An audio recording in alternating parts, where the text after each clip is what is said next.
Il marche sur un fil, flotte entre les sommets. Une silhouette suspendue dans le vide. Je suis vraiment dans l'instant présent et dans le lieu. J'ai l'impression d'être acteur d'un paysage plutôt que d'être spectateur. J'ai vraiment l'impression de faire partie du lieu. Au cœur des Alpes, été comme hiver, Nathan Paulin doit garder l'équilibre, perché à 200 mètres au-dessus du sol. Ça, c'est génial au niveau sensation. Hein. C'est le must, ça. C'est très lourd, très léger. Là, je me sens, là, je me fais écraser. Et là, je m'envole.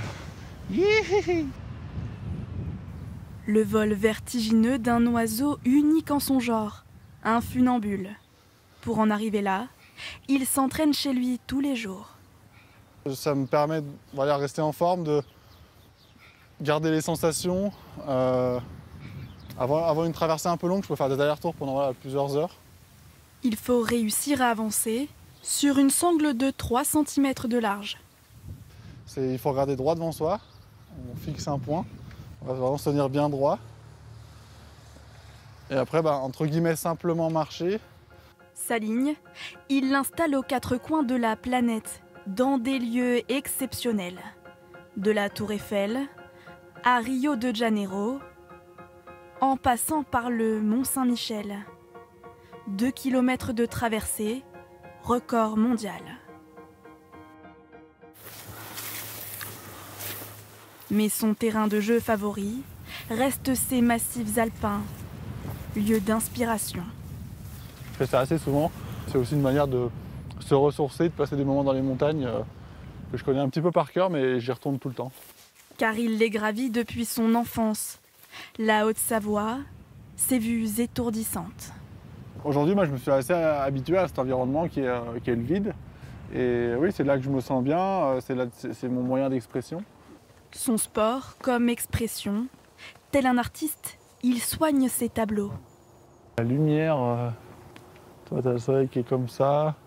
Ouais, ça c'est une ligne qui peut être jolie très tôt le matin. Avant d'installer une sangle, le lieu est minutieusement choisi. Pour l'aider, il y a David, son photographe. On cherche toujours l'esthétisme, à trouver le point de vue dans le paysage sympa qui va, où Nathan pourra se détacher aussi comme il faut du fond. Une préparation indispensable. Ça bouge pas. Car chaque traversée est unique. Allez, c'est parti.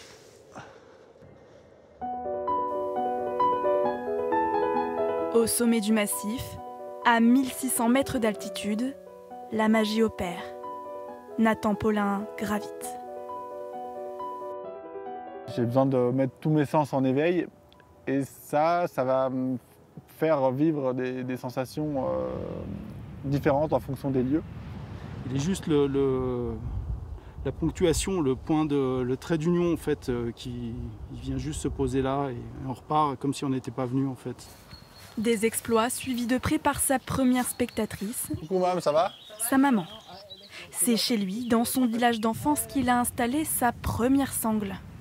Là, assez haut, elle était bien à 8 mètres. On commence à se poser des questions. C'est plus un sport ordinaire, là ça devient un petit peu extraordinaire. Le voici à 17 ans dans son jardin. À l'époque, rien ne prédestine Nathan à cette carrière. Il a même le vertige. Mes toutes premières traversées, c'était juste là, derrière la maison, avec une sangle de camion. En m'ennuyant, en fait, j'ai pris ça pendant l'été. Peu à peu, il dépasse sa peur, monte de plus en plus haut, sans se rendre compte tout de suite de ses prouesses. Ah ouais, c'est fou quand on voit maintenant, il y a eu du boulot quand même. Hein. On n'avait aucune idée que ça pouvait devenir un métier en fait, parce qu'en fait il s'entraînait pour son métier, son futur métier, on n'a pas dû penser à ça. Passer, c'est vrai, d'être un petit garçon qui avait le vertige, qui avait peur, à aujourd'hui maîtriser le vide, faire des records du monde, c'est un beau changement. Allez. À 29 ans, c'est à son fils qu'il transmet maintenant sa passion. Bravo! Faire comment avec les bras? Comme un avion. Je l'initie un petit peu de temps en temps, il aime bien. T'aimes bien ou pas Nils? Ouais. Il vaut mieux commencer tôt, car un funambule a plus d'une corde à son arc. Quand il ne marche pas dans le vide, c'est pour mieux y plonger. Avec moi, il y a toujours une histoire de corde, de sangle, de suspente. Je suis toujours accroché à un fil quelque part. Il y a le vent qui va bien. La liberté pour fil conducteur. Notre oiseau s'envole à nouveau, mais il nous l'assure.